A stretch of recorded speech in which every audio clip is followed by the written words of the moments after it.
So we got done earlier watching the Xbox Games Showcase, and I'm going to go over all of that in Newswave tomorrow. A lot of stuff to cover, and I have some separate opinions on all of that stuff outside of Halo Infinite. Of course, I'm very excited for Halo Infinite, even still after seeing this gameplay. I know there are some concerns that I have with this game now, especially after more and more interviews have come out about their strategy and their plan for this game. But there are also some things that have me excited for the campaign itself. Now, the biggest thing with Halo Infinite and just Halo in general is that multiplayer. We won't really be able to talk about the multiplayer right now because they haven't shown much about it. We can speculate some, but they said they'll tell us about the multiplayer later on, probably in, I don't know, September or something, closer to launch. That usually is what most people end up spending the 100+ hours on, is the multiplayer, outside of the what ends up being like a 6, 7, 8 hour campaign. So I wanted to talk a little bit about what they did show us here. It was a little over 8 minutes, I believe, but the actual gameplay itself was like 5 minutes or so. So that's what we're going to talk about here. Guys, if you enjoy the video, make sure you like it on the way out and get subscribed if you enjoy some of the next gen talk and different things going on here right now. The PS5 event will be next month, and it sounds like there's going to be some pretty interesting things there as well.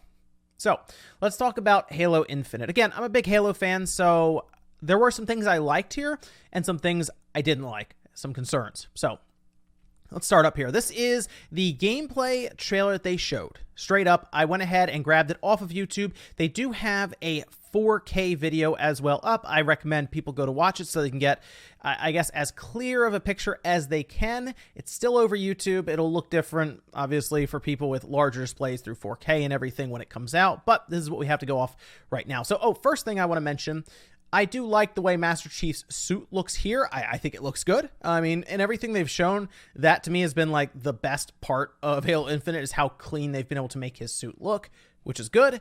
But things start to fall apart a little bit when they actually get out of the ship. So here we go. This is, of course, when he steps out, we get the HUD. The HUD itself doesn't look as busy. I was a little concerned about that. They might try to make it really busy, a lot of stuff going on. And this is a clear call, for me anyway, callback to the original Halo. That's what this feels like. It feels like Halo 1, Halo 3, and a tiny bit of Halo 2, but definitely 1 and 3 as the focus here. You even have the ship kind of flying in here. Reminds me of Halo. After you escape, you crash land on the planet, and you have kind of the ship flying by to get after, or I guess just scavenge the crash site to see if there's any survivors. So we jump into the Warthog, and immediately there were some issues that I could see. First of all, there was some pop-in, quite a bit actually. It was so much so that it was noticeable. And to be honest, the environment here doesn't really scream next gen, and I think that's the biggest issue that I'm having right now, is Halo Infinite is designed for Xbox One and Xbox One X, going all the way back to that VCR even. So that has to be something that they consider when they were building Halo Infinite. And I think because of that, we ended up with a game that doesn't look like it's really pushing the Series X. In fact, on the Series X, it will be 4K 60. Now, that is good because, I mean, if anything, if these are the visuals I get, but I get 4K 60, I'm okay with that. I felt like Halo Infinite was going to push hard when it comes to the next-gen look overall. Halo 2 did that with the original Xbox even to be its big send-off, and Halo 3 looked very clean on the 360 when that dropped. And of course, the original Halo showed something that the PS2 and the GameCube couldn't do at the time, so I was hopeful. Anyway, going through here, the game itself looks smooth. Like, I don't have any problem with a lot of the gameplay that I've seen here. All right, so that, I guess, is good news. Is like, if I was worried about the gameplay, that would be the biggest problem, because Halo, of course, really banks on solid gunplay and just the overall gameplay. So looking at this map, this was interesting when this came up, because I had a lot of questions when this was shown, because it was so quick. They went by it in 5-6 seconds, right? But there's a lot to take in here. We have the map that appears to be 3D based, so we'll have some verticality to this game, it seems.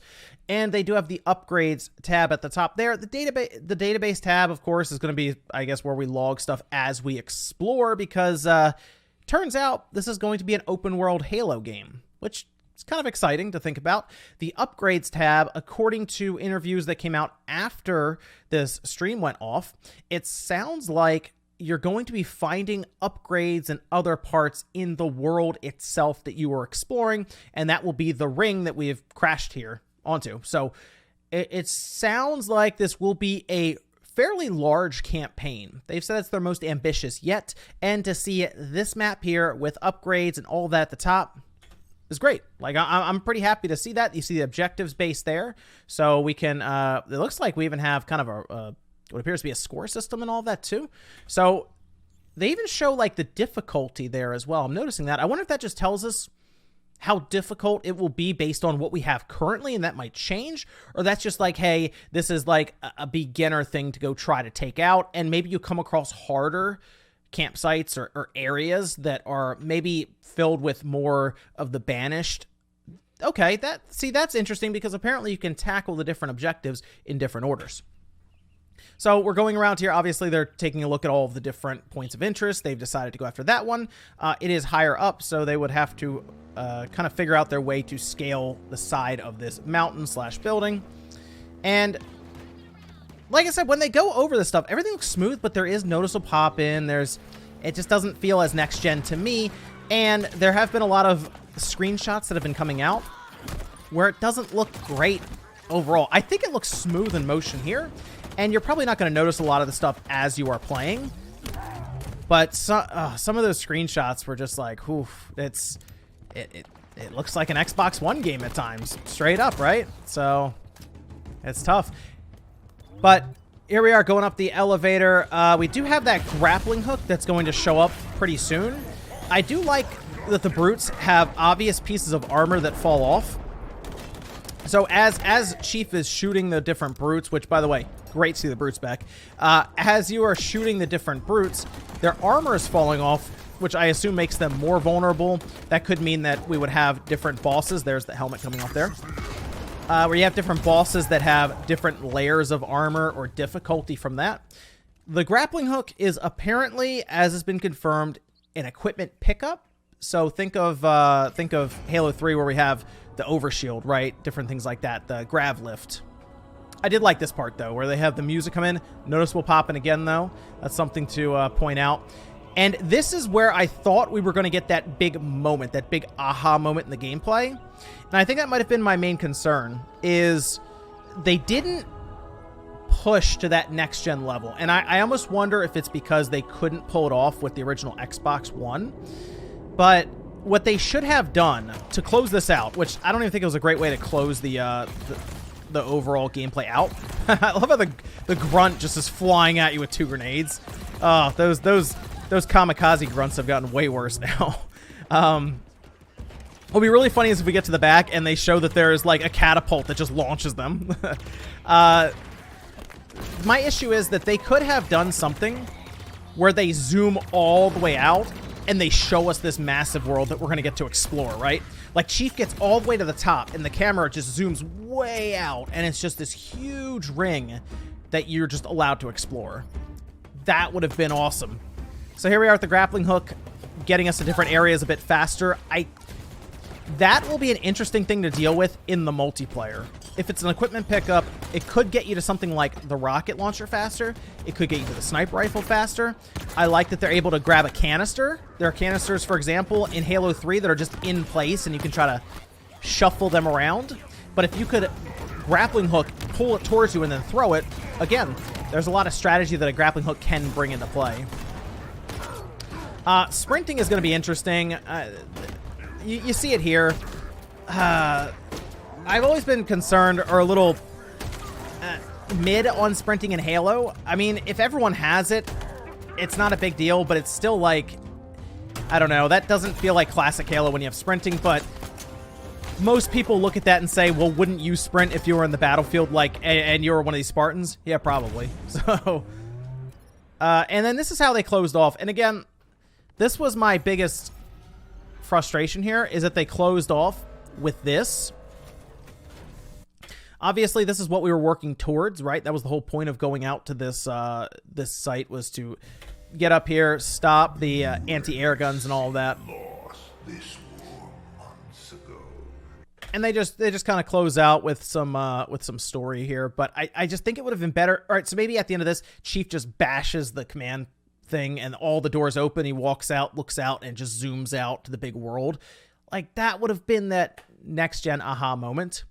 I think what we're seeing here, and it's concerning, is I feel like Halo Infinite did have some struggles in development, specifically because of that original Xbox One. It is a shame that this was not just an Xbox Series exclusive, so Series X, Series S, all of that, right?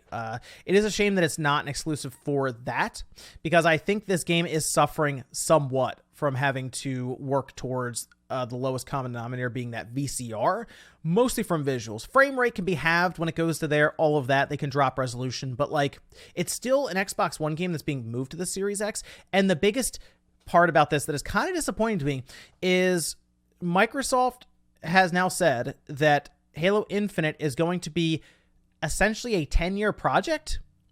Like, it's going to be something that's around for a while. We're not going to see a numbered sequel anytime soon. This was from talking with IGN, and it sounds like they're going to work to build on some of the back end of this game going forward. Almost like it legitimately isn't ready to release, but they have to release it. For example, ray tracing is going to be something that's added after it comes out. Like, that seems a little strange, right? It's going to be a free patch. Wow, free. Yeah. But a free ray tracing patch, it seems strange to me that is the case. And I really do think they're up against the clock with Halo Infinite. They're trying hard to get it out, but maybe they bit off a little more they can chew with this campaign to get it out the door for this holiday. But if the multiplayer is great, and I mean a good ranking system, I mean a good experience system, maybe your character levels up different ways and you get skins and armor pieces like you do kind of with Halo 5, for example, and Master Chief Collection, all of that. But if there is a legitimate ranking system for skill-based Team Slayer, skill-based objective, like the old days where we would get a number and we'd rank up and it would change back and forth depending on how we did in the match, all of that, I'm okay with that then. And the maps have to be good. Bring back some of the classic Halo maps from all of the different Halos, but then also create some really good new ones as well. I will be okay because I'll play through the campaign. I'll probably enjoy it. It looks fun, but the multiplayer is where it's really going to shine and they have to put a lot of effort into it. So what I've seen here lowered my hype a bit, I will admit, but the gameplay at least looks like classic Halo, and that's really what I wanted at the end of the day. I just wish it looked a little cleaner, and I wish they had picked up a better spot for the gameplay here, one that showed more of how vast this game is going to be, rather than just tell us in a post interview. If they could have communicated much more effectively that this is going to be a very, very large open world game, just through the game itself with what they showcased for, I mean, let's be honest, 5 minutes, it would have been much more effective, I think, in terms of messaging. But let me know what you guys thought about this Halo Infinite gameplay trailer that they showed. That was the most gameplay we saw pretty much from any game was for Halo Infinite. And I do think it's still going to do pretty well this holiday. It's going to be out on PC, Xbox One, Xbox Series. So, like, I think enough people will experience it and play it to where they'll talk about how many people are engaged. They have the great engagement and all this, but we'll see. There's still a lot more information that has to come out, and we'll look forward to that. But let me know what you guys thought about Halo Infinite down below. Make sure you like the video on the way out if you enjoyed it. Dislike it if not, and I'll see you next time.